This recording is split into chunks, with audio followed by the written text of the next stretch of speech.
Bulls fight back to overhaul a dogged Edinburgh side. My name's Mark, let's talk rugby.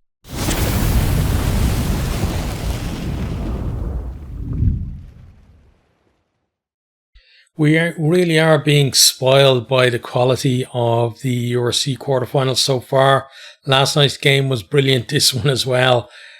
Two teams just giving it their all. Edinburgh, not giving up in the second half either, came close to, getting in position to potentially, cause a bit of an upset, especially in that first half. They were brilliant. But let's talk about the main, events in the game, and then we'll talk a little bit more about each of the teams and the stats as well. So both teams, looking to get into their stride early on. We end up with a TMO check for a high hit on Darcy Graham. It's shoulder to head. Basically, he kicked the ball up in the air. The clerk was going for, potential charge down with a jump, and then he kind of turns his body sideways, but ends up catching Graham in the side of the head with his shoulder. So he ends up going to the bin. Darcy Graham goes off for an HIA. He passes and comes back on later. And I have to say, I was very surprised that play was actually allowed to go on for, a minute or two afterwards, because Graham was down on the left hand touchline as the Bulls were attacking, right? So the near touchline to the camera. And play a couple of times went very close to him, and normally like referee straight away will blow up. So I don't know what happened with that, but it seemed a bit weird that they didn't follow the regular protocol there. Edinburgh then, they take advantage of the extra man immediately. They spread the ball to Width on the left. Watson sets Hewson off and he goes over in the corner. Thompson then converts from the touchline, 7 points to 0. Brilliant start from them. And some of the rugby that Edinburgh played in this game was absolutely fantastic. But the Bulls as well produce some brilliant plays. Edinburgh then looking just to spread it at every chance. They break again down the left, but this time Vorster gets over the ball to win a penalty for the Bulls. Edinburgh then taking the man out in the air, and Johannes smashes the penalty over for 7 points to 3. Ashman then goes off the back of a maul into 22. He gets Edinburgh to within 5 meters. They recycle a couple of times, and then Thompson just straightens, sells a dummy, and then goes over. He adds the extras, 14 points to 3, and that's a pretty handy lead for Edinburgh at that stage. Bulls now start applying pressure, go to the corner from penalty, go to the back of the line-out, set up the maul, and it goes down immediately, so they have to dig to actually get the ball out. But when they get it out to Hanekom, he then crashes over. Conversion attempt is absolutely way off target from Johannes. It's 14-8. We then have a round of handbags as the Bulls' frustration kind of boiling over a little bit. There was a clearly forward pass from Willie LaRue and the whistle went, but then there was a bit of argy-bargy, as I said. And then Richie actually gets penalised for escalating the situation. So Bulls, they get a penalty. They kick it to about 10 metres out. They move it off the back of the line out, and Richie makes up for giving away the penalty by turning it over, and Edinburgh are able to kick clear. Johannes then charges down a kick into the 22. Edinburgh scramble the ball clear, but the Bulls are really building pressure at this stage. Edinburgh then win a scrum penalty, and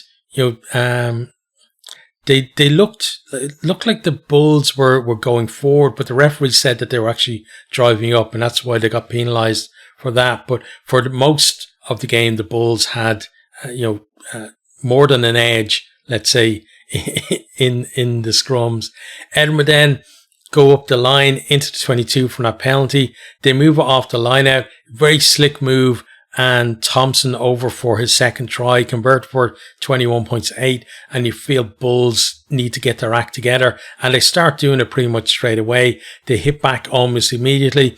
They tap the ball back in the air, winning, I think it was an Edinburgh kick, and then they shift it infield. LaRue straightens through a gap, then finds Creel with a nice wide pass, and over he goes to score. Johannes closer with the conversion this time, but still off target, 21 points to 13. Then from here, Creel puts Moody into space. They maraud into the 22, but Papier knocks on. He's kind of juggling with the ball close to the line. If he had held it, it definitely would have been a try, I think. Bulls then, they break up the left.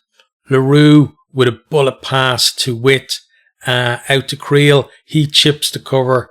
I think it was Creel anyway. And then he puts Vorster over to score.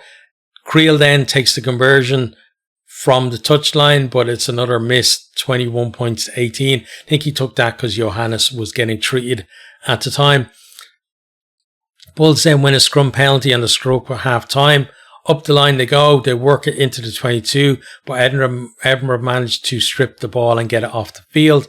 And yeah, we do have a bit of a check for possible foul play, all clear. So it's half time, Edinburgh lead.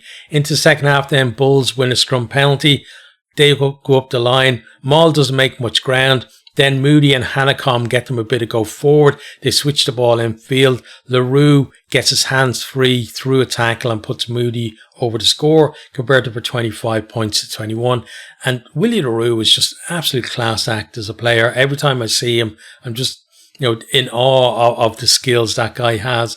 Johannes then spots a gap, sells a dummy, and he goes over from halfway. If he wanted it, he had support, but didn't need them. And, that was after kind of a period of kind of back and forth between the two teams, both trying to look for that break, converted for 32 points to 21. The Bulls then kick a brilliant 50-22, win a penalty for offside. That allows them to kick to the corner, to drive the ball right up to the line, but it goes down just short. The forwards pick and go before Nokia gets over to score, converted by Johannes, despite Patterson almost got to him with a charge down. Really good attempt, 39 points to 21. Bulls in control now. Edinburgh then force a succession of penalties into 22. The Bulls get a warning. Ashman then goes over to score after he busts the line. Scores right next to the post. Is converted for 39 points to 28. Van Heerden then goes to the bin because he was offside in the build-up. Edinburgh knock on for the restart. Bulls look like they might actually get over. Thompson gets binned because he deliberately knocked the ball on. Bulls, I think, had a decent shout for a penalty try at this stage. The officials, though, decided there was cover, but I think if the Bulls had gone to Witt, there was definitely a try. Johannes then pops the penalty over, 42 points to 28.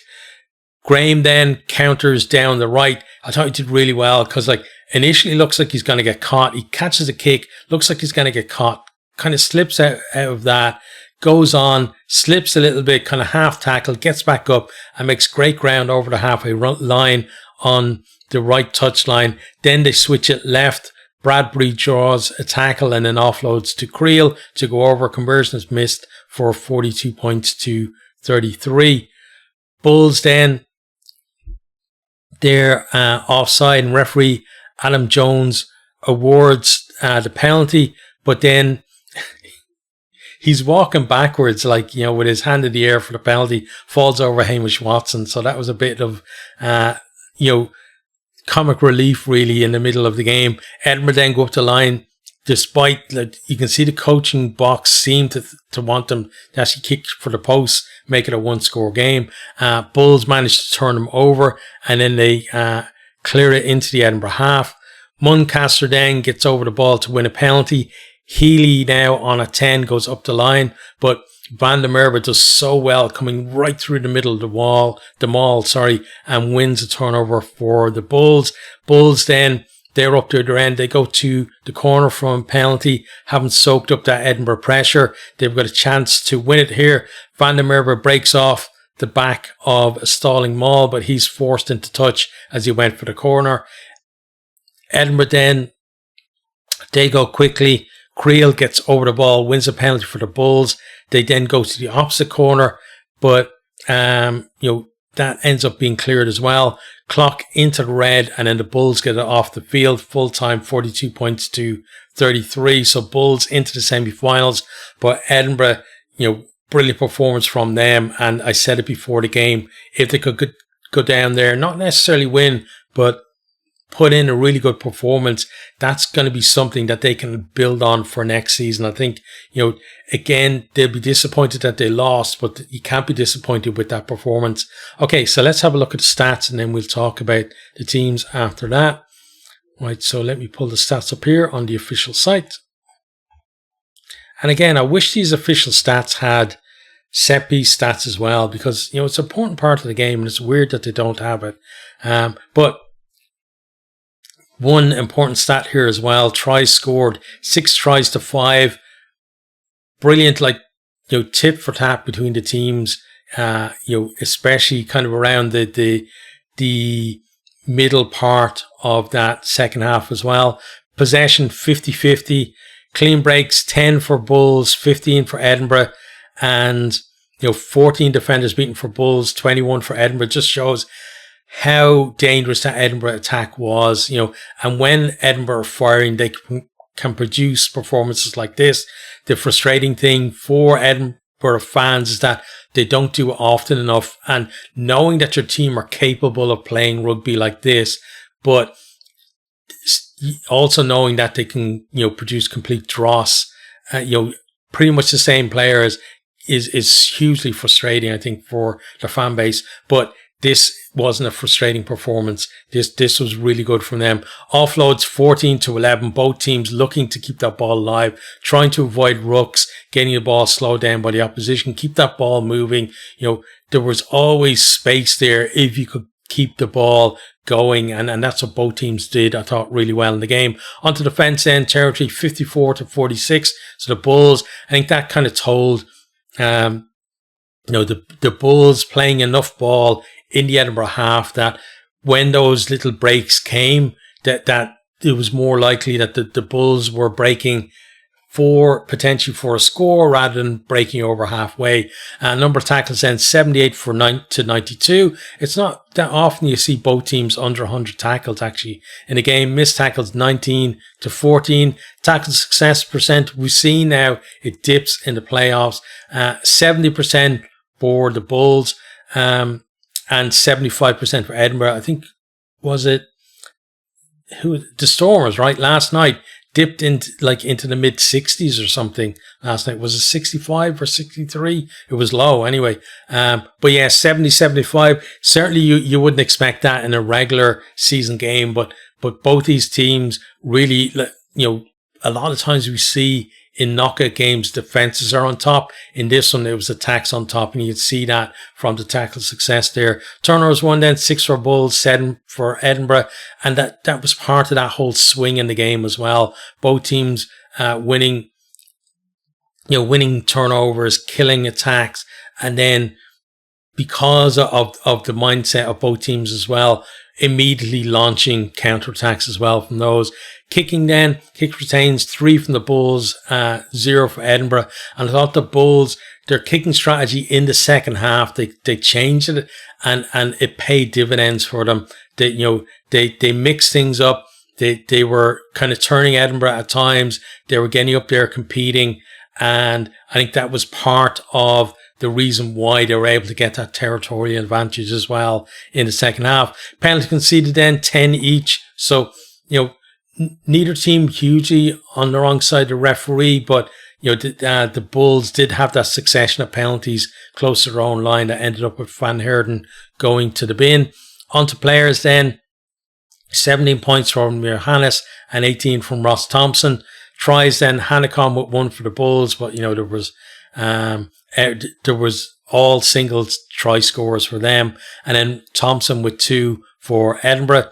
Successful carries, Hanekom with 6, and then Magnus Bradbury with 7. I thought, both back rows were absolutely immense, and these two guys in with a shout, I think, for player of the match. If it wasn't for Willie LaRue and some of the magic he produced in the game, I think maybe Hanekom would have been player of the match. I think it was actually, there was a phone vote or something for it, which I found a bit strange because, you expect it's being done by a South African broadcaster, and, it would have been weird if Edinburgh had actually won the game. And although Willie LaRue played really well, that he won the vote for player of the match by a mile from any Edinburgh player, at least. But yeah, I guess got to get your engagement or whatever, right? Clean breaks then, 2 for David Creel and 2 for Matt Curry. Defenders beating Hanekom with 5. Again, just shows how good that guy is in the carry. Ross Thompson with 3.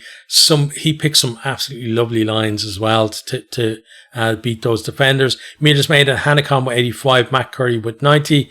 Offloads, Hanekom 3 and Magnus Bradbury with 2. Onto the fence then, Hanekom again. 9 tackles from him. Hamish Watson with 15, and always a good, a good idea for the opposition. You see someone like Watson who's so good over the ball, make him make the tackle so that he can't be the second man there and Jackal. Turnovers 1 then, Van Staden with 2 and Ali Price with 1. Okay, so let's talk about the teams. To start with Edinburgh, fantastic performance from them. And it really does show the potential that's in this team. And, it's hard to know what teams need to do to get that consistency. I feel like, it's more to do with the mental side of things rather than kind of coaching or whatever. It's the mental coaching of the players, as it were. And sometimes it's just leadership within the group as well, right? If you have the right leaders there, they can just make sure that everyone is switched on and focused at key times. And that really can turn, a middling performance into a brilliant performance. So that's something certainly for Edinburgh to work on. But this is hopefully for them will be, a stepping stone, a building block for them to be able to go on from this next year. And rather than kind of scraping into the top 8, they, if they want to step on, they need to get more consistency so that they're in there, maybe coming towards the last 2 rounds of the league, that they're up there maybe in 5th or 6th. That's kind of, if they want to move on, rather than being in that pack from kind of 7th down to 12th, that they've been in most of the season, just can you step above that? But the problem is every team wants to make steps forward in between seasons. So you just have to make a bigger step, right? And that can be a big ask for a lot of teams, but still really good end to the season from them. And I think, rather than last year where they absolutely didn't perform in that final regular game against Benetton where they had a chance to make the playoffs.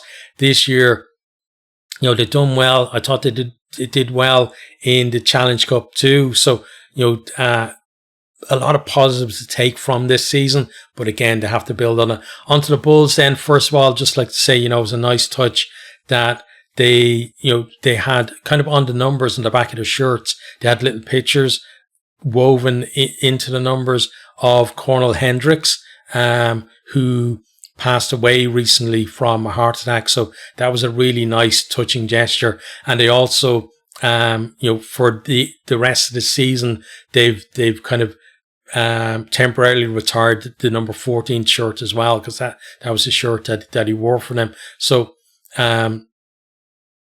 some really nice kind of touches there, and it meant that one of the players actually wearing 24, because obviously they had to go one out from 14 on. But in terms of the performance, they fell behind early in the game. It looked like there was not necessarily panic, but certainly they needed to kind of get themselves together, after falling behind, conceding 3 early tries in the game, although they got one back themselves, and then slowly worked their way into the game. They, into the second half, then the fact that they were able to kind of get themselves ahead early on in the second half, so that the fact that Edinburgh were leading and they were chasing the game wasn't as much of a factor, was brilliant. Coming back from 13 points down, coming up to half time, they're what was it? They were 3 points down at the break, and then they get themselves ahead shortly after the break then by 4 points. So that was a good swing for them. And after that, then they didn't really fall behind. Edinburgh came again towards, the kind of the end of the third quarter, but they couldn't get that score that made it a one score game. And that was, due to the Bulls' brilliant defense as well. And, I thought they closed out the game very well, making sure that they had that cushion, the 9 point cushion, rather than, it being 5 or 7 or something like that, where Edinburgh could tie or, go ahead with a try. And,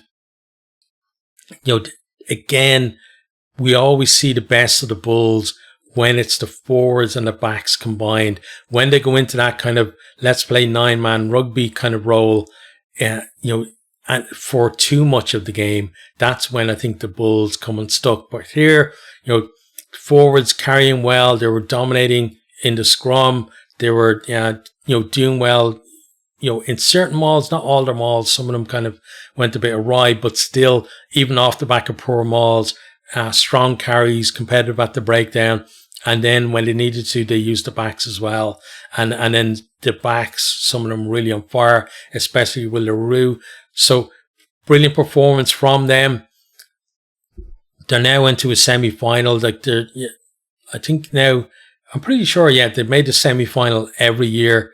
And they've made the final obviously twice. So they're gonna be start believing again that maybe this is the year that they finally get their hands on the trophy, because I talked about before how people talk about Leinster, how Leinster haven't won the URC since it's changed format to the URC. But, the Bulls have been the team who actually been the closest without lifting the trophy. So they've got certainly something to say about that. And they're going to be a tough opposition in the semi-final as well. And it doesn't matter, if they get to the final where it's being played, the Bulls are going to be on a mission for that. So whoever it is that's playing them has got to be like Glasgow last year, where produce an absolutely perfect game or close to perfect game to beat them. But still got a semi-final to navigate, and you're not always, it's not always smooth sailing. And we've seen before with the Bulls,